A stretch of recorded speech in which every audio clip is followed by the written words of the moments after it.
আদিরা বলল, আমি না হয় তিন্নি হয়েই থাকি, আদিরা নামটা না হয় ভুলে যান। আমি বললাম না। আদিরা বলল, কেন? আমি তো তিন্নির মতোই দেখতে। আমি বললাম, বাইরের দিকটা হয়তো আদিরা তিন্নি চেনা যাবে না, তবে তিন্নির স্মৃতি সবসময় ঘুরবে মাথায়। আদিরা বলল, একটা কথা বলবো যদি কিছু মনে না করেন। আমি বললাম, হ্যাঁ বলুন। আপনি আমার বেস্ট ফ্রেন্ড হবেন? আমার না কোনো বেস্ট ফ্রেন্ড ছিল না কখনো। আর শুনেছি এদেশে নাকি মেয়েকে পছন্দ না হলে স্বামীরা মারধর করে। আপনি আমাকে মারবেন না প্লিজ, আমি আপনাকে বিরক্ত করব না। মেয়েটার কথায় অবাক না হয়ে পারলাম না, এত সহজেই কিভাবে মেনে নিল সবকিছু।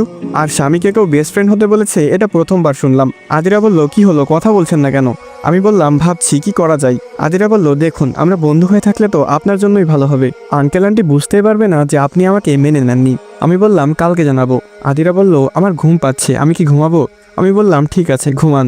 রাত তখন 2:15। তাকে ঘুমাতে বলে আমি একটা সিগারেট ধরালাম। কেমন একটা অদ্ভুত অনুভূতি পড়াচ্ছে আমাকে, মাথা ঝিমঝিম করছে এখনো। তিন্নি মেয়েটা যে কিনা আমাকে বিয়ে করার জন্য প্রায় পাগল হয়ে গিয়েছিল, সে নিজেই পালালো, মেনে নিব কিভাবে? হঠাৎ আদিরা উঠে বলল, আমাকে একটা দিবেন? কিছুটা ধমকের সুরে বললাম, সাহস তো কম না, আমার কাছে সিগারেট চাচ্ছেন? আদিরা বলল, আপনি কেন খাচ্ছেন? আমি বললাম, আপনাকে কেন বলবো, চুপচাপ ঘুমান, বেশি কথা বলবেন না। মেয়েটা কান্না জড়িত কণ্ঠে বলল, সিগারেট তো দিলনি না, উল্টো বকা দিচ্ছেন। আমি বললাম, আচ্ছা 2 টান দিবেন, এর বেশি না, ওকে? আদিরা বলল, থ্যাংক ইউ। মেয়েটার হাতে সিগারেট দিয়ে ভরসা পাচ্ছি না, যা ভাবছি তাই। 2 টান দিয়েই মাথা ঘুরে পড়ে গেছে। ধরার আগেই সে বিছানায় পড়ে গেল। বাসর রাতে সিগারেট খেয়ে বউ অজ্ঞান। আমি রিপোর্টার হলে শিওর এই খবরটা ছাপাতে বলতাম না। মেয়েটার কাণ্ড দেখে হাসি পাচ্ছে।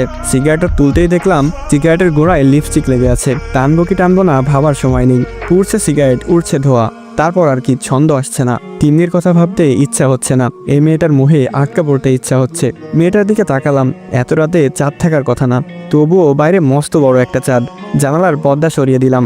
চাঁদের আলো মেয়েটার মুখে এসে পড়লো, এবার পরিপূর্ণ। কথা ছিল তিন্নিকে এভাবে দেখবো। তিন্নিকেই দেখছি, তবে নাম তিন্নি না, এর নাম আদিরা। শীতকাল, ঠান্ডায় মেয়েটা নিজেকে গুটিয়ে নিয়েছে। আমি গিয়ে শুয়ে পড়লাম মেয়েটির পাশে।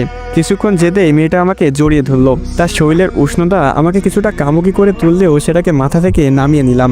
পরদিন সকালে মেয়েটাকে কোথাও দেখতে পাচ্ছি না। হাত মুখ ধুয়ে এসে দেখলাম আদিরা আমার সাথে রান্নাঘরে চা বানাচ্ছে। আমি বললাম, আমাকে চিনি বেশি দিয়ে 1 কাপ চা দিয়েন। চায়ের অর্ডার করে বাইরের দিকে তাকালাম। ভাবখানা এমন যে একটা কফি শপে বসে অর্ডার করছি আর বাইরের প্রকৃতি দেখছি। মেয়েটা চা আনলো।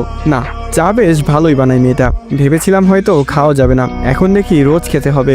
আম্মুর সামনেই বললাম, প্রতিদিন সকালে চা নিয়ে আমার ঘুম ভাঙাবেন। কাপ পিরিচের টুংটাং শব্দে ঘুম ভাঙা সকাল কখনো খারাপ হবে না মনে হয়। মেয়েটা লজ্জা পেল কিনা জানি না, তবে আম্মুকে ভালোভাবে খেয়াল করতেই উঠে চলে গেলাম। বিয়ের ব্যস্ততা কাটতে কাটতে আরো 15 দিন। এর বাড়ি যেতে হয়, ওর বাড়ি যেতে হয়, এত ব্যস্ত কোনোদিন হয়নি। তবে একটা জিনিস হাজার ব্যস্ততায়ও ভুলতে পারিনি, তিন্নি। চোখের সামনে মেয়েটা হাসে, দৌড়ায়, কথা বলে। আমি ছুঁয়ে দেখতে পারি না, আমি ভালোবাসতে পারি না। মেয়েটার সাথে মন খুলে কথাও বলতে পারি না। কেন পারি না? সেটাই তো, কেন পারি না ভাবাচ্ছে বিষয়টা প্রচুর। আমার কেন জানি বিশ্বাস হচ্ছে না এই মেয়েটা আদিরা। আমার মনে হচ্ছে এটাই তিন্নি। একটা মজার খেলা চলছে আমার সাথে। আমি কি জোকার সার্কাস দেখাতে এসেছি?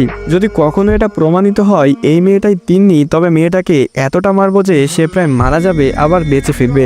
আদিরা এসে বলল, শুনছেন? আমি বললাম, জি বলুন। আপু কল করেছিল। মানে? তিন্নি কই, ফোন দিন, আমি কথা বলবো। আদিরা বলল, আপু কোনো রিসেপশন থেকে কল করেছিল। আমি বললাম, ঠিকানা নিন। আদিরা বলল, দরকার নেই, আপু আপনাকে কিছু বলতে বলেছে। বলবো? হ্যাঁ বলুন। আপু আপনাকে কোনোদিনও ভালোবাসেনি। তার আরও একটা রিলেশন ছিল হিমাদ নামের একটা ছেলের সাথে। তার সাথেই পালিয়েছে আপু। কোথায় আছে খোঁজ নিয়ে লাভ নেই, কারণ তারা আবার অন্য কোথাও যাচ্ছে। আদিরার কথা শুনে হার্ট অ্যাটাক হয়তো করেনি, তবে মৃত্যুর ইচ্ছাটা খুবই তীব্রতর হলো। সিগারেটের টান দিয়ে ভাবলাম উত্তর কি দিব। আদৌ কি মনকে বোঝানোর মতো কোনো উত্তর আছে আমার কাছে? নেই হয়তো। আদিরার দিকে তাকালাম, তার চোখে স্পষ্ট ভালোবাসা দেখতে পেলাম আমি ডাকলাম, তিন্নি। আদিরা বলল, আপু কেন এমন করলো?